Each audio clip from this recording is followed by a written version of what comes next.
A palavra do Senhor diz assim: no meu livro anterior, e ele está se referindo ao Evangelho de Lucas, Teófilo, escrevi a respeito de tudo o que Jesus começou a fazer e a ensinar até o dia que foi elevado aos céus, depois de ter dado instruções por meio do Espírito Santo aos apóstolos que havia escolhido.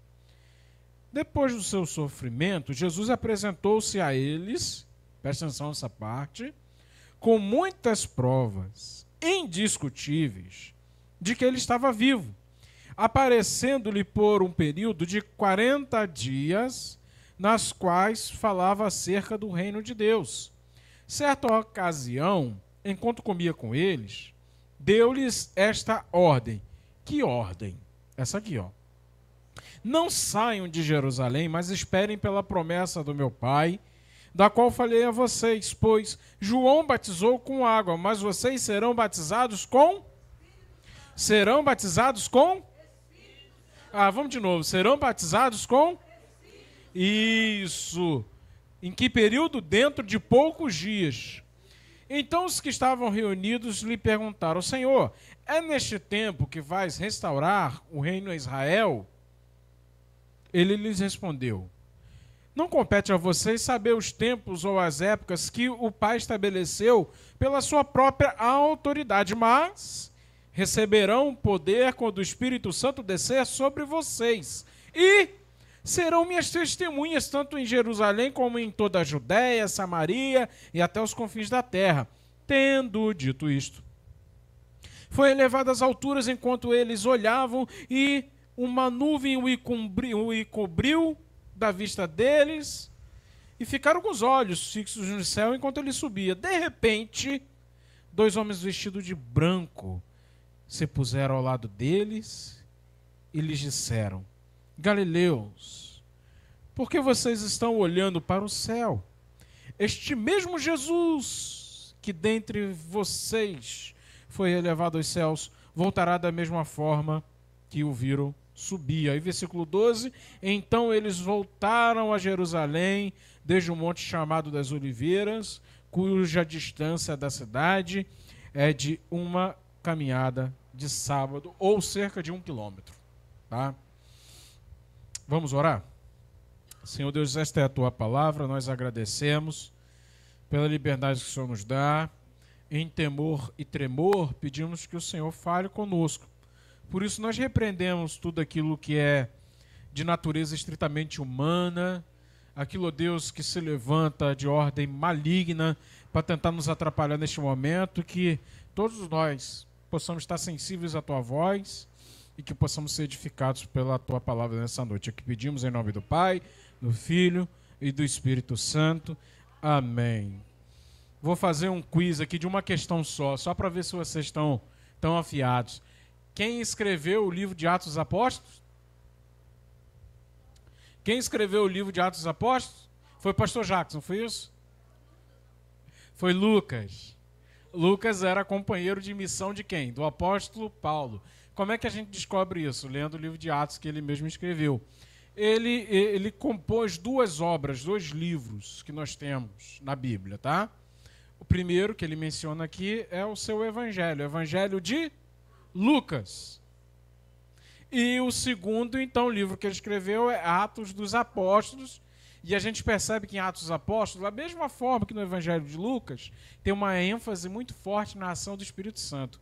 Por isso que alguns vão dizer que nós temos 4 evangelhos nas nossas Bíblias. Evangelho de Mateus, Evangelho de Marcos, Evangelho de Lucas, Evangelho de João. De Mateus por quê? Mateus que escreveu, de Marcos porque Marcos escreveu, de Lucas porque Lucas escreveu e João porque João escreveu. E Atos dos Apóstolos seria o quê? O Evangelho segundo o Espírito Santo. Que é quando a gente percebe a igreja saindo em missão e o Evangelho, a mensagem do Evangelho se manifestando de forma concreta na vida das pessoas. Nos evangelhos a gente tem uma noção muito clara daquilo que Cristo veio fazer. A gente vê ele pregando, ele trazendo ensinos poderosos, também manifestando sinais, a gente vê seu sofrimento e sua ressurreição. Mas a relevância disso na vida das pessoas, na Bíblia a gente percebe através de uma leitura mais atenta do que está no livro de Atos dos Apóstolos, tá bom? E é interessante quando a gente começa a fazer essa leitura, porque nós terminamos na última quarta-feira o estudo no livro do Apocalipse, que quer falar sobre o quê? O livro do Apocalipse vem falar sobre os últimos dias. O que acontece nesse período em que a igreja está aguardando a volta de Jesus. E aqui a gente vê o início desse período de espera. Por isso que há afirmações muito fortes mesmo. Por quê? Já aqui, a partir do versículo 2, tá? Fala a respeito da sua assunção, tá? Começa a falar que no primeiro livro, né, que é o Evangelho de Lucas, Lucas está então falando desde o seu nascimento até a sua assunção, o dia que ele foi até os céus. E em Atos dos Apóstolos a gente vê então essa descrição de que momento foi esse em que Jesus subiu até os céus, e o texto é muito bonito, porque ele diz que Jesus foi subindo, e de repente uma nuvem o cobriu. E a galera ficou olhando, tentando procurar Jesus no meio das nuvens, né? Até o momento que eles foram surpreendidos por dois anjos, que chegaram e fizeram a pergunta de 1 milhão. Por que vocês estão olhando para o céu? Por que vocês ainda estão parados aí? Vocês esqueceram que vocês receberam uma ordem? E Jesus vai voltar, não adianta você ficar parado aqui olhando para cima. Por isso então que o texto encerra no versículo 12 dizendo que então aí eles resolvem voltar para Jerusalém, tá bom? E é uma caminhada boa. A gente às vezes reclama quando, por exemplo, a gente tem que vir aos nossos cultos, né? No caso, a gente tem uma família abençoada que mora praticamente lá daqui da igreja, né? Então tem essa facilidade, mas para alguns irmãos tem essa dificuldade da distância e tal. E aí eles voltando de distância de 1 quilômetro andando, cerca de 1 quilômetro. O que eu quero compartilhar com vocês com base nessa mensagem? Assim, quando a gente acompanha as redes sociais, e as redes sociais são uma excelente ferramenta para a gente saber como é que anda a humanidade. Tem um termo chique que é hermenêutica social. O que é isso?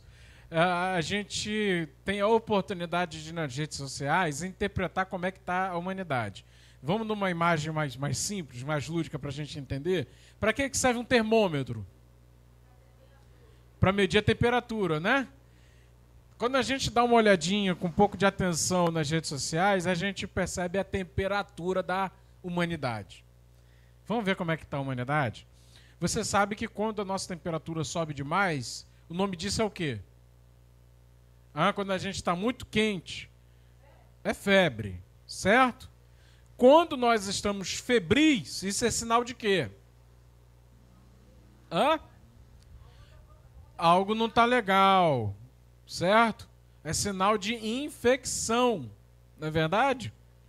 Quando a gente dá uma olhada nas redes sociais, a gente percebe a temperatura da humanidade, a gente percebe que a humanidade não está legal.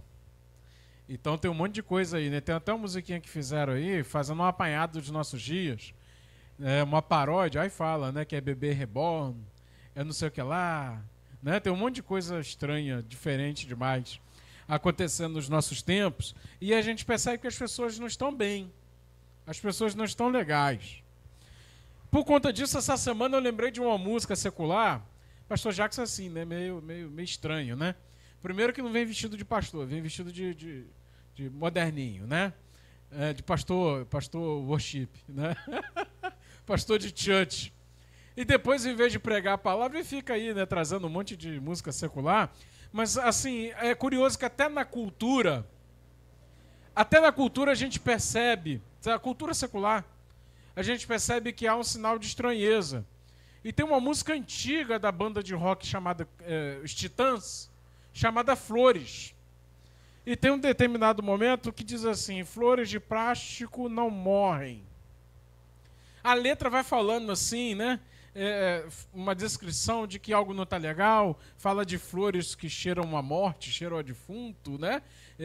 Fazendo essa descrição de que a vida está fadada ao sofrimento. A vida é um constante confronto, um encontro com a dor, com o sofrimento, com o medo. E aí a gente faz o quê? A gente fica só cada vez pequeno diante disso tudo, né? As dores da vida vão nos apequenando. Os medos vão nos encaixotando. A gente vai ficando cada vez mais encaixotadinho. Essa semana eu estava conversando com o Eliseu, o apóstolo Eliseu, falando de algumas situações que estão acontecendo em determinados bairros aqui da nossa cidade. O pessoal está furtando até hidrômetro. Aí você sai de repente de manhã cedo para trabalhar, você vê água jorrando, não sei o que houve. Roubaram o hidrômetro. Então agora a gente tem que fazer o quê? Botar grade na caixa do hidrômetro, para o hidrômetro não ser roubado. Então a gente estava conversando assim, daqui a pouco, acho que o lugar mais seguro para a gente habitar é o presídio. Vamos trocar? A gente deixa aí os ladrões, os bandidos, os assaltantes à vontade, circulando. E a gente fica no presídio, que pelo menos lá a gente está seguro. Então o medo, ele vai cada vez assim mudando a ordem natural das coisas, nos fazendo enxergar a vida de um jeito muito estranho. A tendência é a gente se tornar cada vez mais insensível, sabe? Cada vez mais pequenino diante da vida. A vida perde o sentido. Diante do medo, diante da ansiedade, diante da presença e do confronto que as dores da vida nos trazem. C.S. Lewis disse uma vez que o local mais seguro para se viver é dentro de um caixão. Ele até utiliza a palavra chique, esquife, né? C.S. Lewis, que foi quem escreveu o livro As Crônicas de Nárnia. Nós já vimos esses filmes aqui. De repente os livros você não teve a oportunidade de ler, mas com certeza o filme você já assistiu comigo aqui, tá? Das Crônicas de Nárnia. Ele fala no livro dele, eu acho que, se não me engano, no livro Os Quatro Amores, ou O Problema do Sofrimento. Agora eu não me lembro qual do livro, quais dos livros dele. Ele vai falar que o local mais seguro é o esquife, é o caixão. Você está ali, isolado, ninguém vai te perturbar. Só que ali, isolado, escondido, a gente vai se tornando cada vez mais insensível. Porque viver de verdade é estar exposto às situações que ainda são uma realidade dessa vida, da dor, do sofrimento. Quando, por exemplo, a gente começa a limitar o nosso raio, nosso ciclo social, com medo de sofrer decepção, a gente está se fechando, a gente está fechando o coração. A gente está caminhando no sentido da insensibilidade. O medo de se relacionar nos desumaniza. Só que o que Cristo veio fazer, ele veio despertar em nós as sensibilidades, porque Deus se fez homem, para que a humanidade entendesse o que de fato significa ser humano, para viver a verdadeira e genuína humanidade. Agora, sozinhos nós não conseguimos viver isso.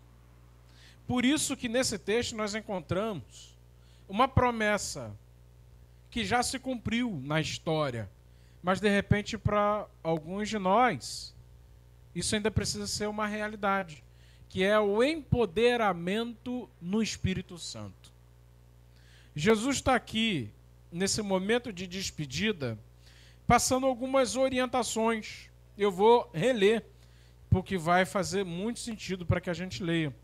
Jesus começa a dizer assim, a partir do versículo 4. Não saiam de Jerusalém, mas esperem pela promessa do meu Pai. Que promessa é essa? Que nós ficaríamos ricos, é isso mesmo? Que nós teríamos os melhores empregos. Que nós não ficaríamos doentes. Que a nossa família, as nossas famílias seriam perfeitas. Os nossos filhos seriam perfeitos.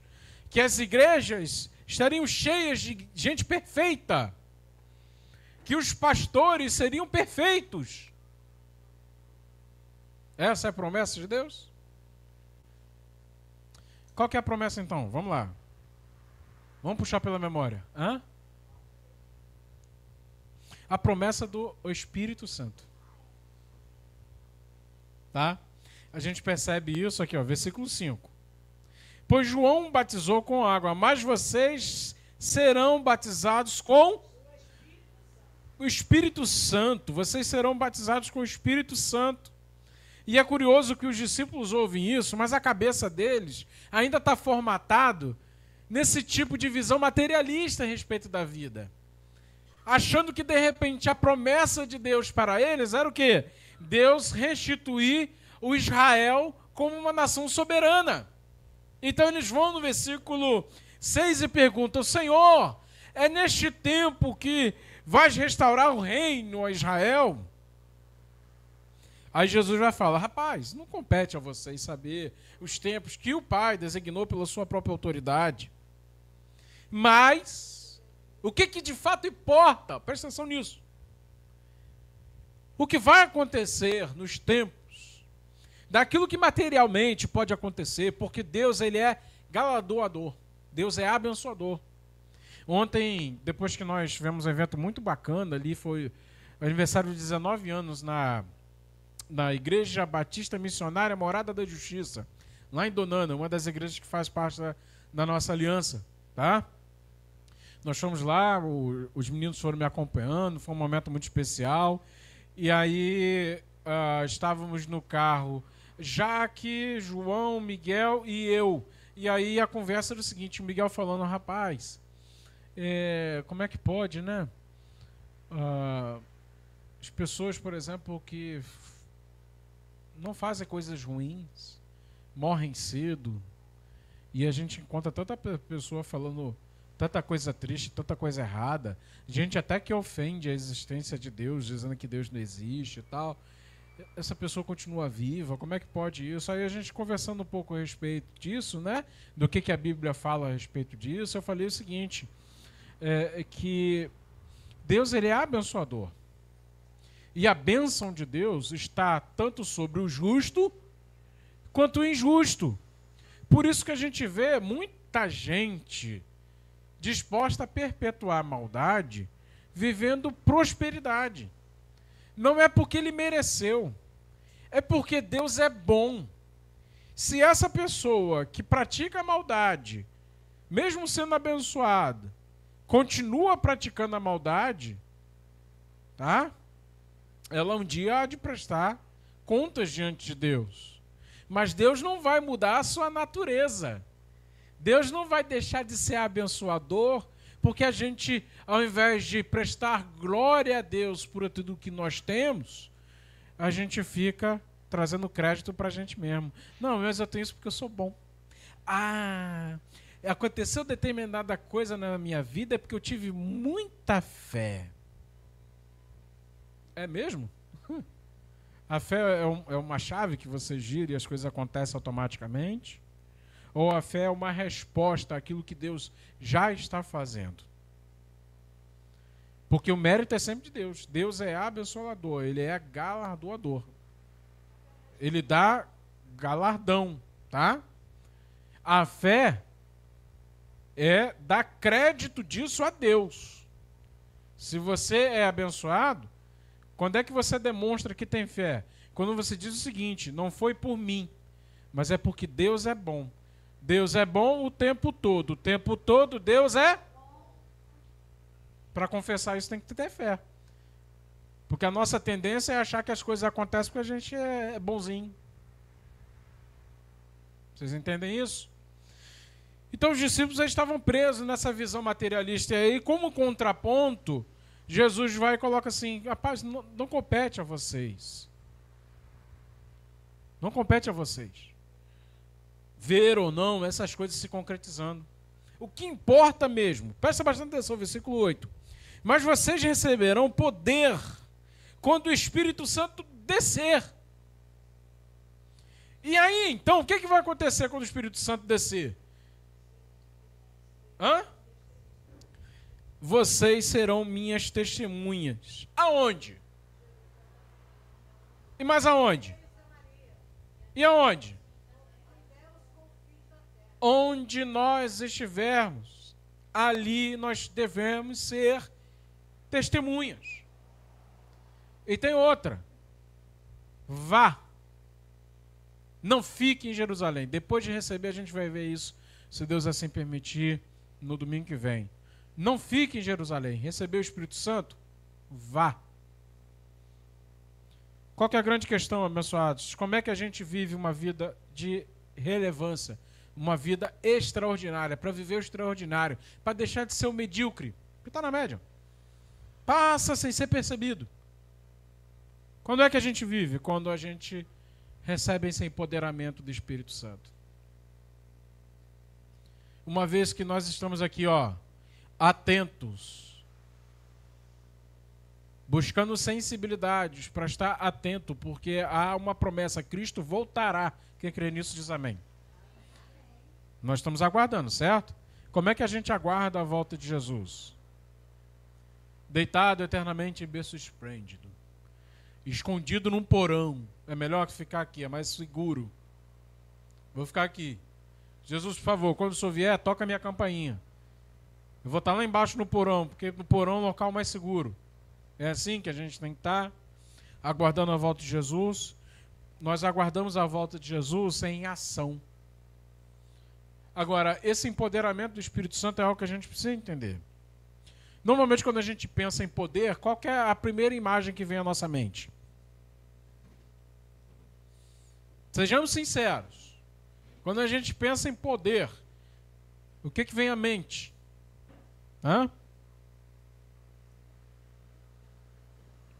Alguém que é mandão. Eu vou chutar, tá? Percebi que hoje vocês estão mais tímidos do que o costume. Ele manda. Por que ele manda? Porque ele tem poder. Não é isso mesmo? Está lá o poder executivo, o poder legislativo, o poder judiciário. Eles mandam.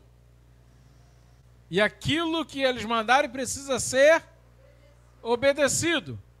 Só que o poder que nós recebemos do Espírito Santo não é o poder de domínio sobre o outro, mas é o poder de servir.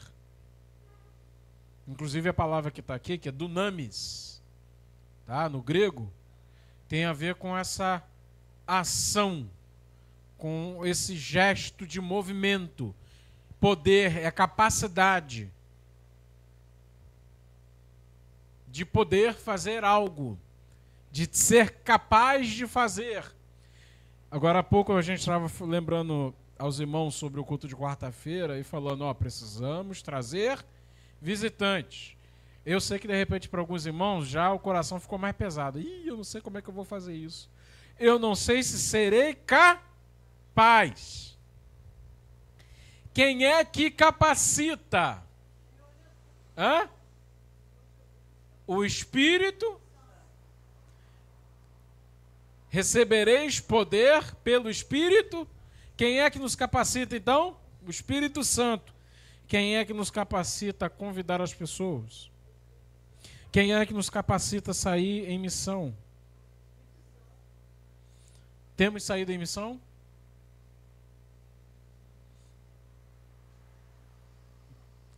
Se não temos saído em missão, é sinal que nós não recebemos o empoderamento do Espírito Santo.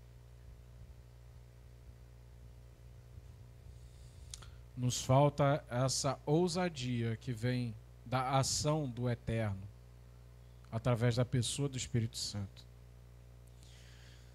que nos faz ser ousados. Quer viver o extraordinário? Seja ousado. Viva a ousadia. Viva essa vida ousadamente. Quinta-feira eu fui lá também na Beth Shalom para ministrar o mesmo estudo que nós tivemos aqui do livro do Apocalipse, né? E aí no caminho eu estava conversando com o Arnaldo a respeito do testemunho de uma jovem no Rio Grande do Sul, que vendo um vídeo de um centro de formação de missionários No Nordeste.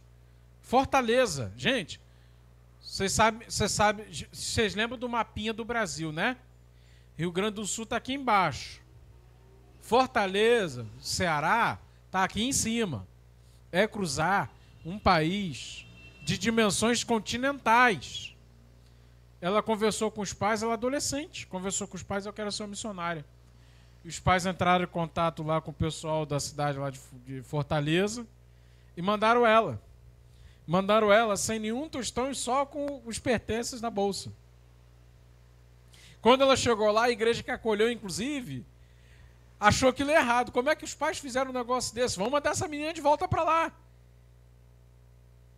É muito jovem. É muito novinha. Tadinha. Mandaram com uma bolsa só com um punhado de roupa. Como é que eles podem fazer um negócio desse? Aí o pastor da igreja chegou, passou e ouviu a conversa e disse assim: vocês precisam estudar mais a história da igreja, a história das missões. Por que ele falou isso? O evangelho, ele se espalhou, não foi através de discípulos tímidos, com medo. Vou falar um termo aqui que é forte, né? Covardes. Mas o evangelho se espalhou através de discípulos ousados pelo empoderamento do Espírito Santo. Gente que estava disposta de abrir mão de conforto. Nesse testemunho que eu falei dessa jovem, teve um determinado momento em que ela saía do curso e ia para a rua chorar escondido. Aí o líder do curso ia lá: o que está vendo? Eu não sei se eu sou capaz, eu não sei se eu consigo.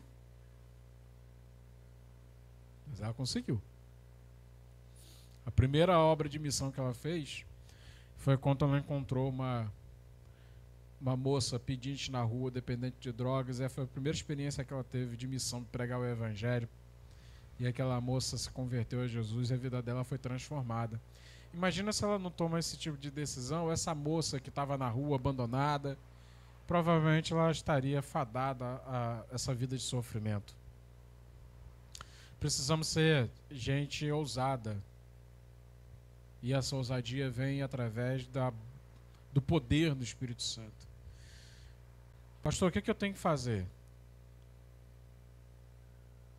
O texto diz que Jesus disse assim: ó, fiquem em Jerusalém, permaneçam juntos. Permaneçam fazendo o quê? Buscando. E nós precisamos aproveitar os nossos encontros para buscar esse empoderamento no Espírito Santo. Para que as nossas vidas sejam instrumentos de transformação para outras vidas. Porque a gente não está nesse mundo aqui a passeio. Nossa vida precisa ter foco. Você pode escolher um foco aleatório para a tua vida. A carreira profissional. Pastor Jacques, eu determinei para mim que eu quero ser um profissional bem-sucedido. Você pode, por exemplo, escolher o seguinte foco. Não, eu quero ser uma pessoa extremamente dedicada à minha família. A questão toda é o seguinte: dependendo do contexto que você está, se é no seu ambiente profissional, se é no ambiente acadêmico, que é a escola ou faculdade, ou se é no ambiente familiar, acima de tudo você precisa ser um discípulo de Jesus. Antes de ser um empregado, um empresário, um estudante, a mãe, o pai, o filho, antes disso tudo você precisa ser um discípulo de Jesus.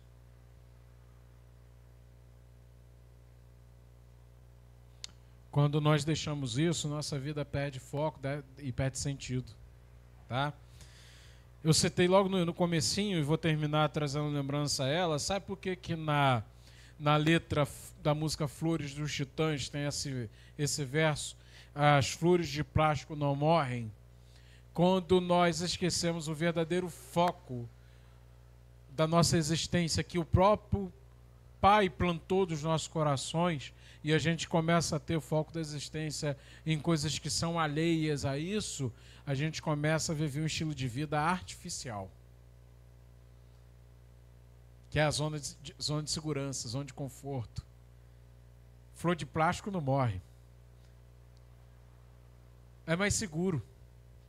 Cuidar de um jardim artificial, ela está sempre ali, bonitinha as flores.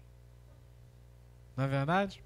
Só que Deus não quer que nós venhamos viver uma vida artificial, uma vida pautada só em quanto que você vai ganhar no final do mês, em quanto que você vai gastar, o que você vai comprar, qual é o próximo bem que você vai adquirir. Isso tudo é lixo diante da eternidade. Isso tudo é miséria diante da riqueza que Deus tem para nós. Isso tudo é esterco. Só serve para adubar aquilo que de fato importa. Não é para isso que esterco serve? Para adubar aquilo que de fato importa? O que é mais importante?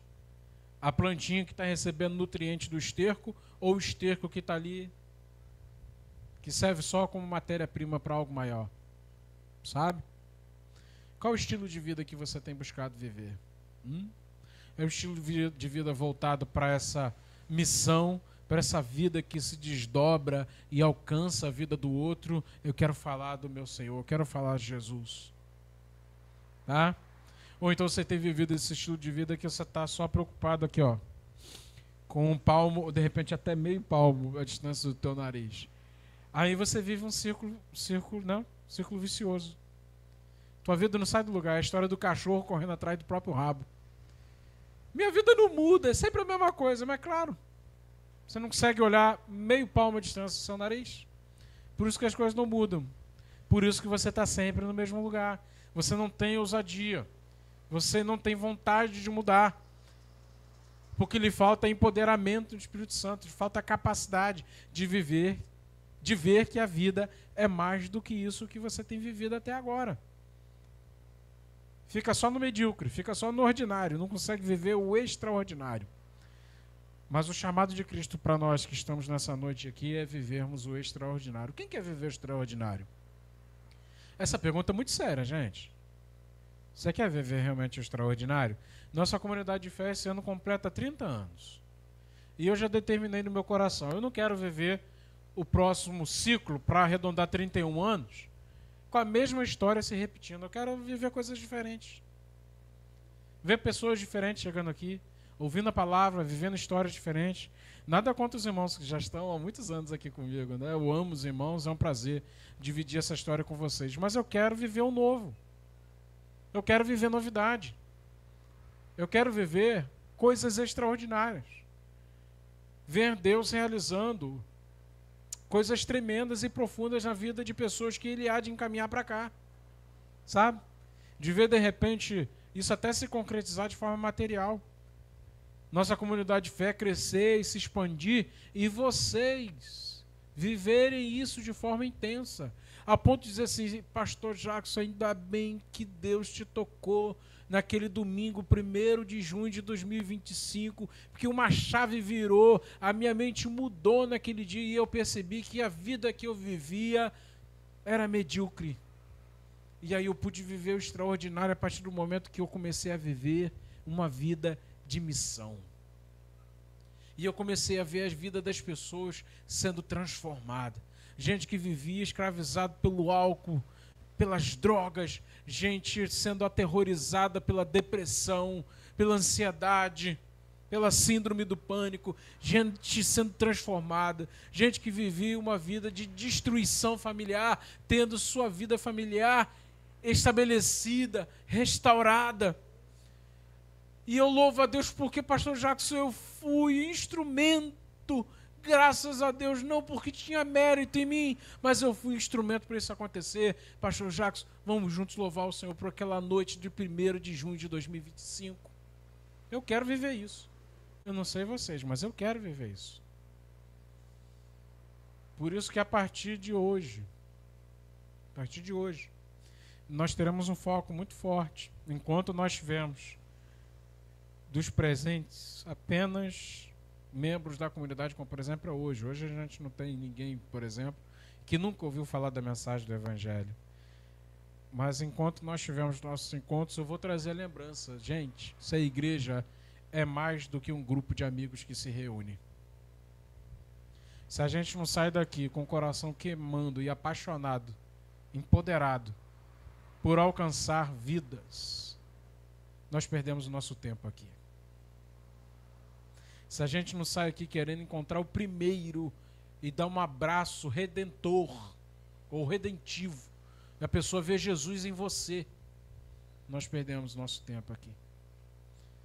De santificar suas redes sociais, seus contatos no WhatsApp, o conteúdo que você posta, santificar a sua mesa ser um local de encontro. Você convida seus amigos para participar de um banquete com você, com qual intuito? Que ela encontre Cristo sentado à mesa também. Eu quero que a minha casa seja a casa de Jesus. Eu quero que o meu carro seja o carro de Jesus. Eu quero que, se Deus assim permitir, eu continuar trabalhando no correio, enquanto eu entrego as encomendas e as correspondências, eu consigo entregar mais do que isso. Enquanto vocês estiverem trabalhando, mais do que clientes, façam discípulos de Jesus. Mais do que companheiros de trabalho, façam discípulos de Jesus. Mais do que vizinhos, façam discípulos de Jesus.